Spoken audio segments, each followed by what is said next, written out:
नमस्कार।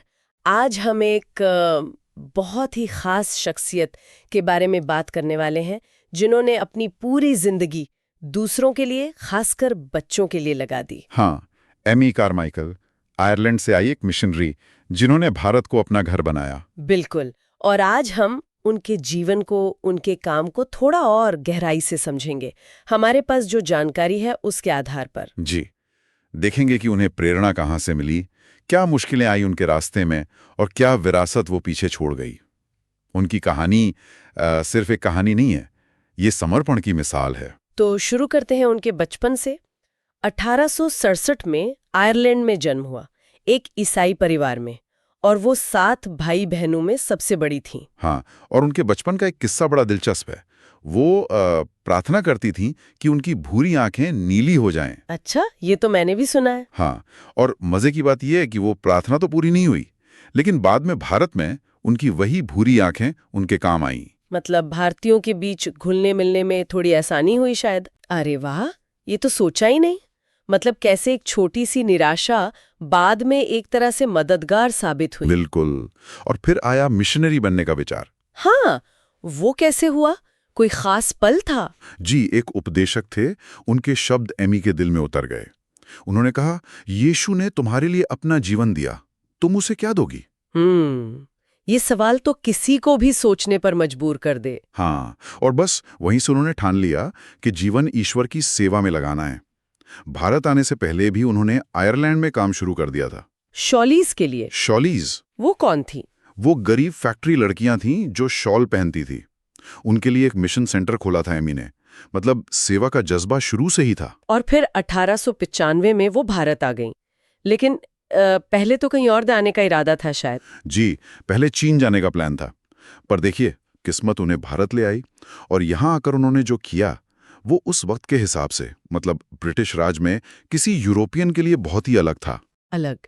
क्या मतलब, क्या चीज अलग थी उनके रवैये में? देखिए, उस जमाने में ज्यादातर यूरोपियन अपनी एक दूरी बना रखते थे, अपनी पहचान अलग रखते थे, पर एमी ने ऐसा नहीं किया। तो उन्होंने क्या किया? उन्होंने भारतीय संस्कृति को अपनाने की पूरी कोशिश की। तमिल भाषा सीखी, जो आसान नहीं रही होगी। हाँ बिल्कुल। साड़ी पहनना शुरू किया, यहाँ तक कि अक्सर नंगे पैर चलती थीं। ये सिर्फ दिखावा नहीं था, ये लोगों से जुड़ने की एक सच्ची कोशिश थी। ये तो वाकई में बड़ी बात है उस समय के माहौल को देखते हुए। हाँ, ये औपनिवेशिक सोच के बिल्कुल उलट था, और शायद इसी वजह से वो उन लोगों का भरोसा जीत पाई जिनकी वो मदद करना चाहती थी। शायद यही वो जमीनी जुड़ाव था जिसकी वजह से उनकी मुलाकात प्रीणा से हुई, वो लड़की जो मंदिर से भाग कर आई थी। बिल्कुल सही। प्रीणा एक देवदासी थी, मतलब जिन लड़कियों को मंदिरों में सेवा के लिए चढ़ा दिया जाता था और जिनका जीवन अक्सर मुश्किलों भरा होता था। वो भागकर एमी के पास आई और एमी ने उसे पनाह दी। और यहीं से फिर डॉनोवर फेलोशिप की कहानी शुरू होती है ना? जी हाँ, पर ये सिर्फ कोई अनाथालय जैसा नहीं था। एमी ने इसे एक घर बनाया, एक परिवार, उन बचाई गई बच्चियों के लिए, छोड़े गए बच्चों के लिए। वो उनकी अम्मा बन गई। हाँ, अम्मा, सैकड़ों बच्चों की माँ। उन्हें प्यार दिया, पढ़ाया लिखाया, सुरक्षित माहौल दिया। अम्मा, ये जिम्मेदारी निभाना खासकर उस समय में आसान तो बिल्कुल नहीं रहा होगा। विरोध? वो बहुत ज्यादा। स्थानीय लोग थे, कुछ धार्मिक नेता थे जिन्हें उनका काम पसंद नहीं आया। धमकियां भी उन्हें। धमकियां भी? जी, उनके खिलाफ झूठी बातें फैलाई गईं, यहां तक कि बच्चों के अपहरण के इल्जाम भी लगे। सोचिए, एक अकेली विदेशी महिला और इतना बड़ा काम। इतनी सब मुश्किलों के बाद भी वो डटी रही। क्या चीज थी जो उन्हें हिम्मत देती थी? उनका विश्वास, ईश्वर पर अटूट विश्वास। वो पूरी तरह ईश्वर पर निर्भर थी। एक और दिलचस्प बात यह है कि उन्होंने अपने काम के लिए कभी सीधे पैसे नहीं मांगे किसी से। सच में? फिर काम कैसे चलता था? उनका मानना था कि जरूरतें प्रार्थना से पूरी होंगी, और होती भी थी। उनका एक मशहूर कोट है, आप बिना प्यार किए दान दे सकते हो, लेकिन बिना दान दिए तुम प्यार नहीं कर सकते।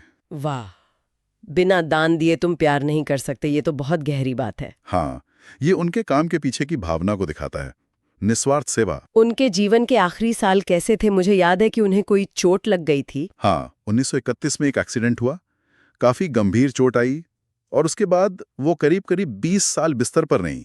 20 साल?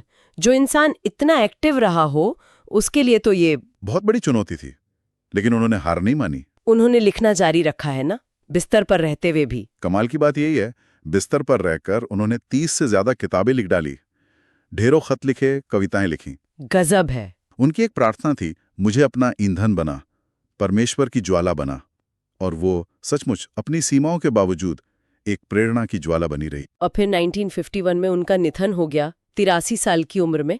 उनकी आखिरी इच्छा भी बड़ी अनोखी थी जी। वो नहीं चाहती थी कि उनकी कब्र पर कोई बड़ा पत्थर या स्मारक बने। उन्होंने कहा कि वहां बस एक बर्ड बाथ रख देना, पक्षियों के नहाने के लिए। Bird bath. हाँ, और उस पर सिर्फ एक शब्द लिखा हो, अम्मा। अम्मा। कितनी विनम्रता है इसमें। हाँ, बिल्कुल। और उनकी विरासत आज भी जिंदा है। डोनावा फेलोशिप आज भी तमिलनाडु में काम कर रहा है। हाँ, और उनकी किताबें तो दुनिया भर में पढ़ी जाती है, लोगों को प्रेरणा देती हैं। जी, एमी कार्माइकल का जीवन हमें यही सिखाता है कि कैसे एक इंसान अपने विश्वास और निस्वार्थ प्रेम से अनगिनत जिंदगियां बदल सकता है, खासकर उनकी जिनका कोई नहीं होता। उनका एक कथन याद आ रहा है मुझे कि दिलों को जीतने के लिए सूर्यास्त से पहले बस कुछ ही घंटे हैं। ये सोचने पर मजबूर करता है कि हमारे पास कितना कम समय है। सही कहा। ये हमें अपने समय के बारे में सोचने पर मजबूर करता है। क्या हम भी अपने सूर्यास्त से पहले कुछ ऐसा सार्थक करने की कोशिश कर रहे हैं? हाँ, एमी की निस्वार्थ सेवा की विरासत हमें अपने जीवन के मकसद के बारे में जरूर सोचने पर मजबूर करती है।